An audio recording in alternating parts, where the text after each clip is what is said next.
is over with, okay? My claim being responded to is that Instagram models are having a negative influence on society.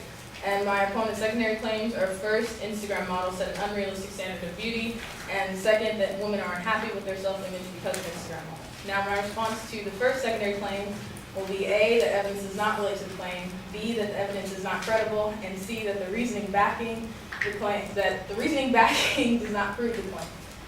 So first, the evidence does not relate to the claim. Her example was by a study done by Statista that said that active Instagram users measured from January 2013 to September 2017 jumped from 90 million to 800 million. The problem with this is that active Instagram users, it doesn't prove anything. It doesn't relate to the claim, the first claim that Instagram models set an unrealistic standard of beauty, and it doesn't relate to the main claim that they have a negative influence on society. This piece of information doesn't even say if it has a negative or a positive effect. It just kind of establishes obvious that Instagram is a thriving app. And second, the evidence is not credible. The study done by Statista.com is an online database, and you can't figure out who performed the study, how they gathered the data, or why it even happened. To do that, you have to pay $50, and I don't think anybody in this class is paying $50. So it diminishes the claim because it's impossible to verify, or it's impossible to verify the statistic. And third, the reasoning backing the fact that Kylie Jenner's lips don't really prove the claim, because the reasoning was that she did not recognize the consequences that people have when they follow famous people. And the problem is that the reasoning doesn't warrant the relation to the first claim. That because Kylie Jenner didn't recognize the consequences of people following her doesn't mean that she set an unrealistic standard of beauty. It just meant that she got bigger lips. It doesn't really correlate. And my responses to the secondary claim, to the second secondary claim, are that one, that the evidence is not sufficient to support the claim.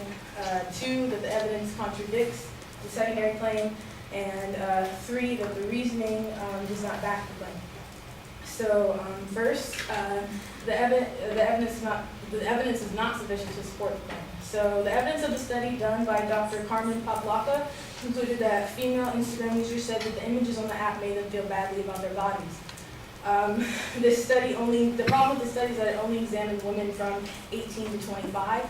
And her main claim is that it had a negative influence on society. So we don't know what society means, if it includes men, women, and children, or just women. And it didn't examine women past the age of 25. So that means it included women from 26 to 80. Now, does that mean that they don't have does that mean that they don't use Instagram and it doesn't affect them? I don't know. So it undermines the claim because it completely excludes them. And second, the evidence contradicts the secondary claim. That same study by the doctor, Carmen Paplaka, later states that Instagram is not the problem, but societal pressures put on young women that have been part of our culture for many years now that are amplified on social media. So that means that you can't blame Instagram models for the problems that women have with their self-image, because that has been happening for many years now. Like he said in his reviews, it's been happening since the first photograph. Like to put all the blame for society on Instagram models is kind of unfair. And third, the reasoning that Instagram models are only one perspective of beauty does not back the claim that women are unhappy with their self-image because of Instagram models. This implies that Instagram models are only one perspective of beauty, and I don't know, and then we don't know, the one perspective isn't defined, so I don't know what the one perspective is or what that includes. And it also makes a sweeping generalization because it undermines the fact that people on Instagram come in all different colors, shapes, and sizes. So to exclude these people completely isn't fair. And then, which leads me to my counterclaim, that Instagram models encourage women to feel more comfortable with their self-image. For example, Instagram has their own campaign called #RunwayForAll for Instagram models to showcase their diversity. And according to Instagram's fashion and arts community lead, Kristen Joy Watts, the breakout stars aren't conforming to the industry's traditional world and in fact are redefining it. These models that participate include Mama Cox, a Haitian model with one leg, Sean Ross, an albino male model, Clementine Dussault, a French plus-size model, London Myers, an African-American model who refuses to straighten her hair and wears and models only in her curly hair, afro, and Julian Marcato, a model with muscular dystrophy in a wheelchair. So this shows that there are more than one perspective of an Instagram model and relate to every self-image of every person, regardless of gender, weight, or disability. So this means that women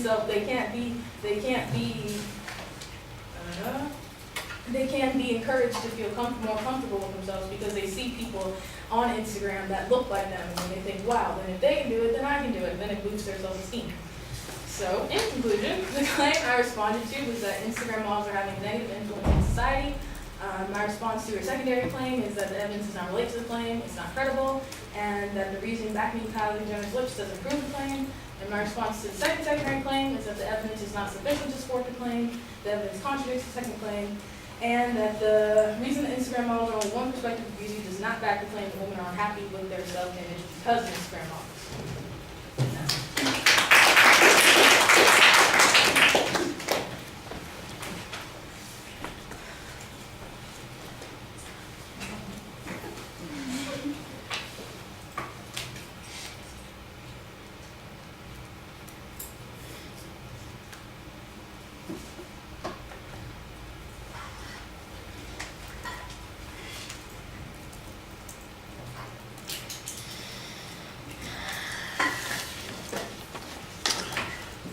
All right, well, you did a nice job giving us a quick reminder of what the advocate's claim was. You are previewing the responses to each of the points. That's a little more previewing than is required. Just remind us of what the arguments are and make the claims when you get to them, because it ends up sounding a lot more redundant as a consequence, because you're doing it twice in the body of the speech. And those claims can be labeled when you get to them. I don't think you'd have a problem there.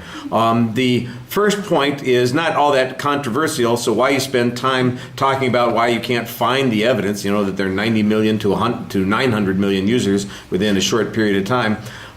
Since you are mostly dismissing that argument, it seems like the effort to criticize the source or the credibility of the evidence is a little unnecessary. I think the better argument is that there's no doubt that there's a lot of Instagram users. The question is there a lot of influence because of that? And that's where the argument really develops. You use the advocate used the example of Kylie Jenner, and you said, well, obviously she didn't have any idea about the impact that it's going to have.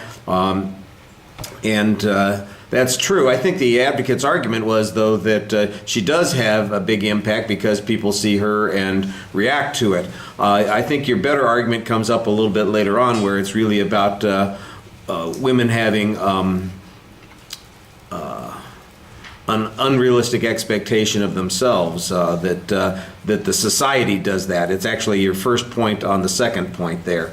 That society is the one that creates these pressures, and all that Instagram does is amplify it a little bit. That doesn't change the existence of it. It just makes it likely that other people are going to see these things and maybe react to them.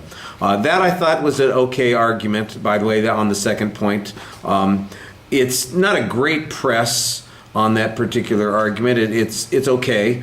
The argument that says that the advocate's own evidence contradicts the conclusion, I think that's a little bit more useful. That that society. That's the one with the society pressures. It was the earlier argument about it being so narrow. What do we mean by society? That I didn't think got you much. It's this other one. That's what I was talking about before, the evidence that said that society is the source of those pressures. I thought that made a lot of sense. The one about, well, what do you mean by society? Not after 25 or not men? I think the advocate was pretty clear on their claim there. It's not that important that you press on that. The other one I thought was more worthwhile. And, then the discussion of what perspective of beauty is, well, that's what the advocate is suggesting, is that you get a narrow perspective of beauty because of Instagram. And your answer is to give an example of how Instagram has tried to incentivize a more diverse view of beauty. But if Instagram has felt like it's necessary to go out of their way to do that, that seems to imply a little bit that they perceived a problem to begin with.